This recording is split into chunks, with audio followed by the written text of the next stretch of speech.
Salam hörmətli müəllimlər və abituriyentlər. Bu günlərim tarixdən 4-cü səlib yürüşünə bir izahat vermək istəyirəm. 4-cü səlib yürüşü 1202-1204-cü illəri əhatə edir.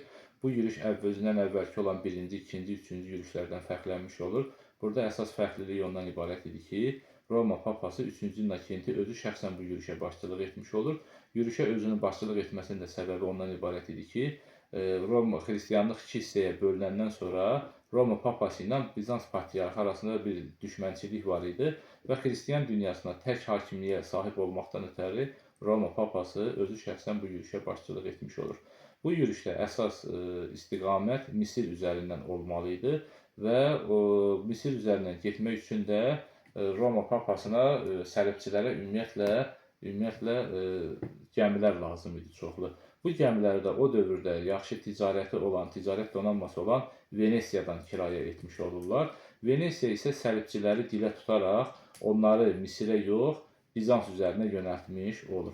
Burada bir sual ortaya çıxır ki, nəyə görə Venesiya səlibçiləri Bizans üzərinə yönəltmiş oldu?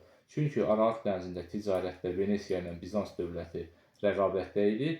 Venesiya bu yolla Bizansı da zəiflətmək istəyirdi. Beləliklə səlibçilər 1204-cü ildə Bizansı ələ keçirmiş oldular və Bizansda bir Latın imperiyası yaratdılar. 1204-dən 1261-ci ilə qədər ağalıq etmiş olacaqdılar. Və Bizans dövləti öz varlığını bir müddət, ticarətdə üstünlüyünü isə həmişəlik itirmiş oldu və ticarətdə üstünlük Venesiyanın əlinə keçmiş olacaqdır. Birinci səlib yürüşü ilə 4-cü səlib yürüşünün nəticəsində bir oxşarlıq ondan ibarətdir ki, hər ikisinin nəticəsində dövlət yaranmışdır. Birinci səlib yürüşünün nəticəsində Qüds krallığı, Tripoli, Antioxiya, Edessa, 4-cü səlib yürüşündə isə Latın imperiyası mövcud olmuşdur.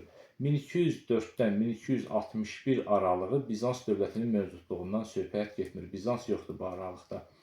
4-cü səlib yürüşünün ən mühüm nəticələrindən biri bundan ibarət oldu ki, səlibçilərin əsl niyyəti üzə çıxmış oldu.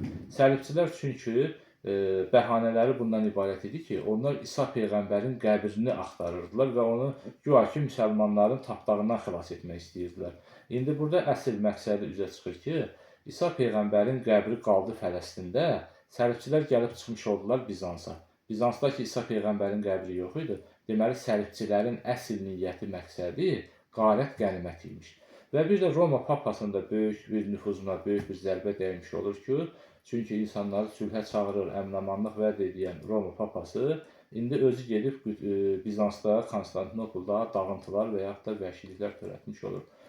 Bizans tutulan zaman eyni zamanda Müqəddəs Sofiya kilsəsi də vaxtilə Justinianın zamanında inşa edilmiş Müqəddəs Sofiya kilsəsi də qarət edilmiş olur. 4-cü səlib yürüşü 1202-1204-cü illəri əhatə edir. Nəticədə Latın imperiyası deyə bir dövlət yaratmış olurlar.